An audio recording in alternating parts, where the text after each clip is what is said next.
అదే RTV app వార్తల్ని క్షణాల్లో చదివే అవకాశం ఉంటుంది. ఒక న్యూస్ పేపర్, ఒక టెలివిజన్ ఛానల్ మీ చేతుల్లో ఎప్పుడూ ఉంటాయి.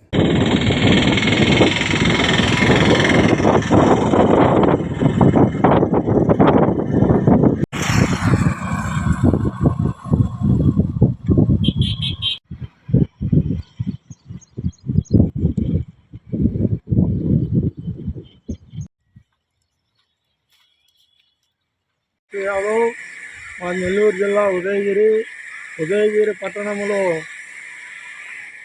దాదాపుగా 360 దేవాలయాలు, 360 కోనేరులు ఉన్నాయి.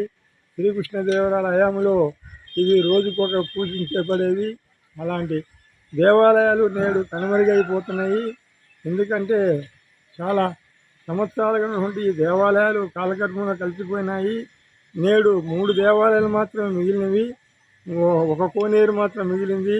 అది ఆనకట్ట వద్ద శ్రీకృష్ణ దేవాలయము, మందిరము, కోనేరు తప్ప ఇక కోనేరులు అనేవి ఎక్కడా లేవు. పోతే ఇక రంగనాథస్వామి దేవాలయం ప్రసిద్ధి చెందింది. ఉదయగిరి నలుగురి నుండి ఈ దేవాలయము నేడు గతంలో ఆలన పాలన బాగా జరిగేది.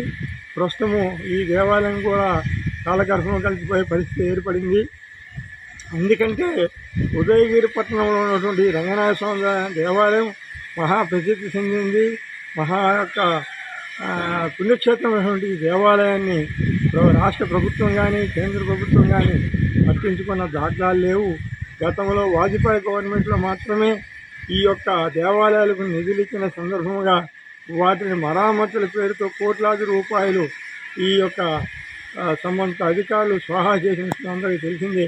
ఎందుకంటే ఈ దేవాలయాలను పడిపోతున్నవి, వీటి కాలగ్రహంలో కలిసిపోయిన దానివల్ల గత మళ్ళా పూర్వ వైభవం గురించి తెలుసుకునేదానికి వాళ్ళకి తెలియాలంటే ఇవి ఆలనా పాలన జరిగి ఇవి శాశ్వతంగా ఉండే విధంగా చర్యలు తీసుకోవాలని ప్రస్తుతం ప్రజలు.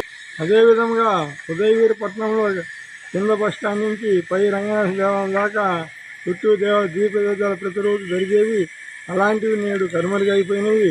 కాబట్టి ఇప్పటికైనా ప్రభుత్వం స్పందించి ఈ యొక్క దేవాలయ అనువాలను కాలగర్భంలో కలవకుండా తగు చర్యలు తీసుకోవాలని, అదేవిధంగా గుప్త నిధుల కోసమని చెప్పని ఈ ప్రాంతంలో దేవాలయాలన్నింటినీ ధ్వంసం చేస్తున్నారు.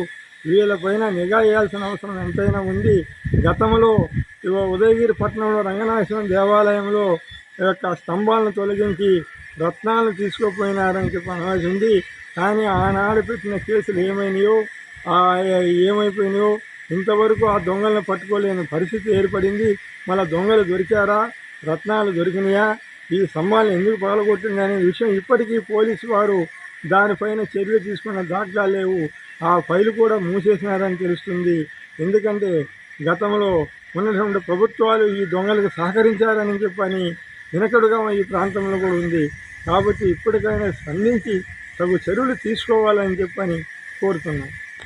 360 దేవాలయాలు, 360 కోనేరులు ఉండేవి. రోజుకొక దేవాలయం పూజ జరిగేది. ఆ ఉదయగిరి బస్ స్టాండ్ నుంచి పై వరకు ఎందుకంటే దీపారాధనలతో బాగా బ్రహ్మాండంగా పూజలు జరిగేటువంటి పరిస్థితులు. అందులో కృష్ణదేవరాయంలో రాశులు పోసి రత్నాలు అమ్మినాక ఉదంతం చరిత్ర కూడా ఉన్న విషయం అందరికీ తెలిసింది. అలాంటి ఉదయగిరి నేడు కనుమరుగైపోయే పరిస్థితి ఏర్పడింది. ఈ 360 దేవాలయాలు కనుమరుగైపోయి 3 దేవాలయాలు మాత్రం మిగిలినవి.